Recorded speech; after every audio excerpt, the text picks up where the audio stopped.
Hi, and welcome to Foundational Friday. My name is Becky Rokel, and I am very pleased to be here with you today to share with you a booklet I found called The Mental Equivalent.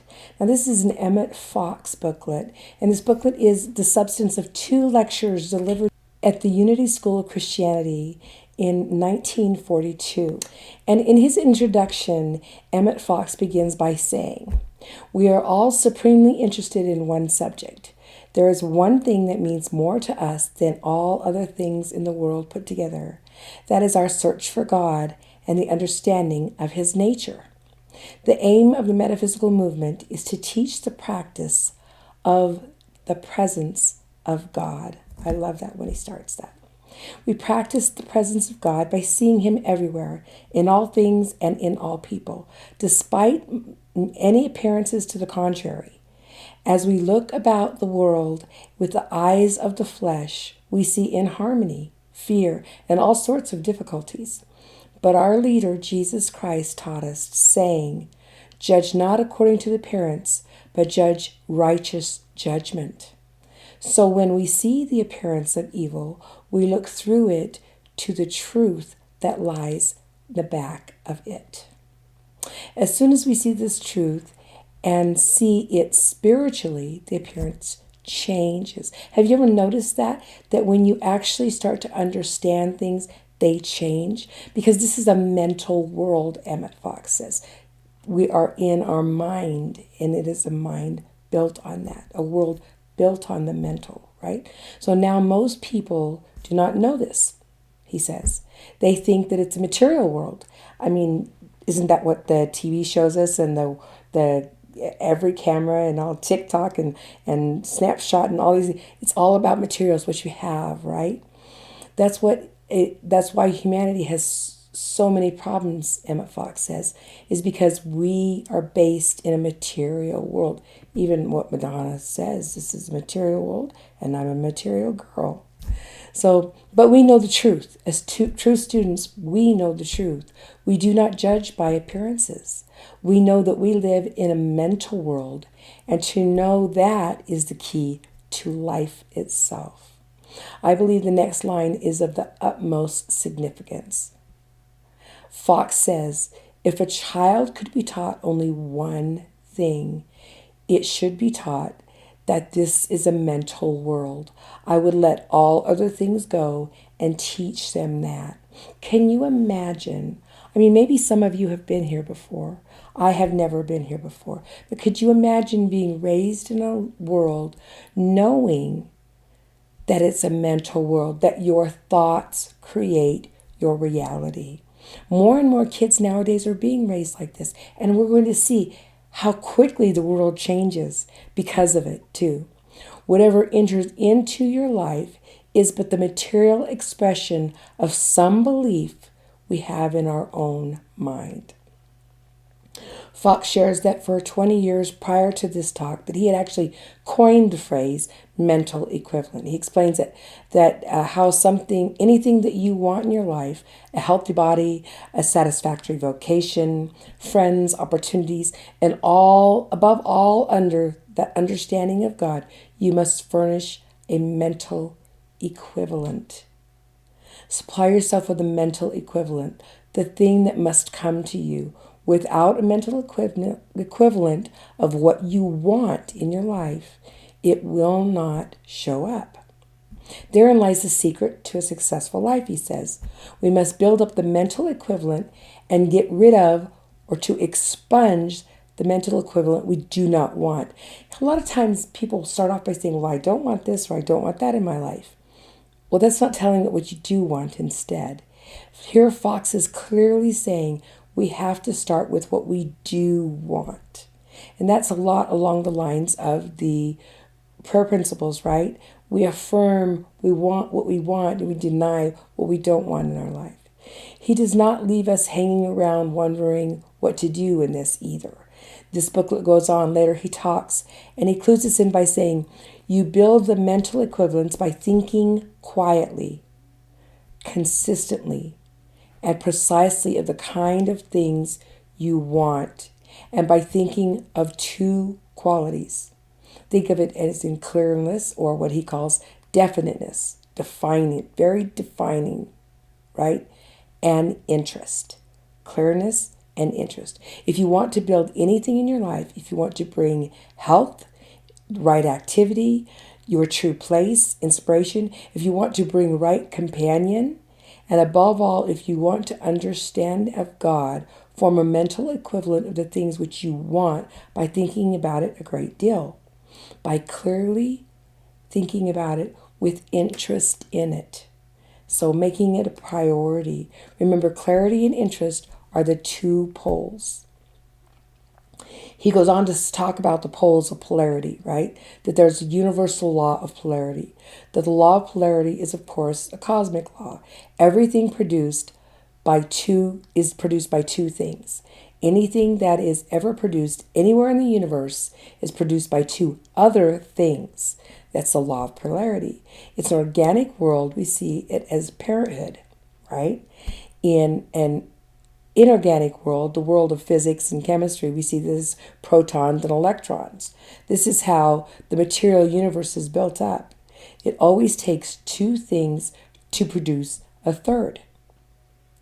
The reading shares that in the building up of thought, the two poles of clarity of thought and warmth of feeling, the knowledge and the feeling, those are the significant points that 99 times in 100, the reason why metaphysical students do not demonstrate it is they lack their feeling in their treatment.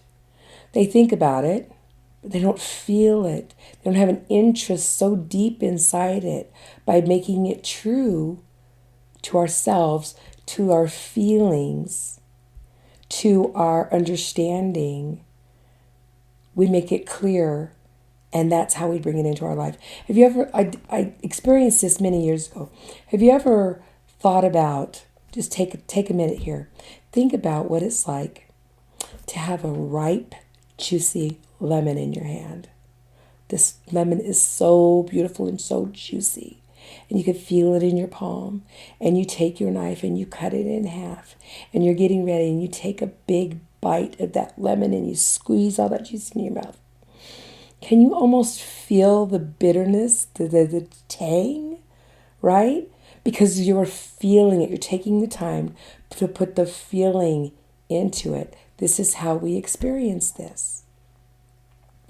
So how are you going to expunge the wrong mental equivalents, right? The only way to expunge the wrong mental equivalents is to supply the opposite. The right thing, thinking of the right thing. It's like saying, I don't want an elephant in the room. I don't want an elephant in the room. Well, guess what's in the room? An elephant. What do I want in the room instead? I want a koala in the room. I want to see the koala. I want to feel the koala. I want to feel its warmth. I mean, it's about putting in what we do want and not about saying what we don't want, because we will bring that to mind, right? Surely, he gives an example in there. It's hilarious. He talks about sharing with a bunch of people that he talks about the Statue of Liberty. He says, I don't want you to think about the Statue of Liberty. I don't want you to think how tall it is. I don't want you to think about what it's holding up. Well, but as soon as he says Statue of Liberty, we're thinking about the Statue of Liberty. If we've ever seen it in person or just in pictures, it's in our mind now, right? However, if he says, all right, what I want you to think about right now is this beautiful waterfall. And notice the warm sunlight shining on the water. And the water warms as it comes over the fall. And you can almost hear the trickling as it hits the rocks. What's happened? Are we thinking about the Statue of Liberty? Or are we thinking about the waterfall?